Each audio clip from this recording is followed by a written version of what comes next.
চলো বন্ধুরা আজকে এই মেটে আলুটাই রান্না করে নিই। তবে আমরা কিন্তু মাইটে আলু বলে থাকি, জানো, এটাকে আমরা মেটে আলু আর বলি না, মাইটে আলু বলি। তবে হ্যাঁ, তোমাদের কাছে একটু মেটে আলু বলেই সম্বোধনটা করলাম। তো যাই হোক, এই আলুটা কেটে নিয়েছি, ধোয়ার সময় কিন্তু প্রচণ্ড পিছলে হয়, ধুয়ে নিয়েছি। আর এই দেখো আমার কিন্তু ছোট মাছ।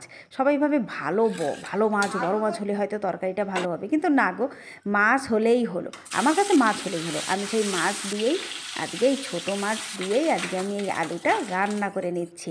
আর তোমরা সবাই জানো আমি কম মশলায় রান্না করি।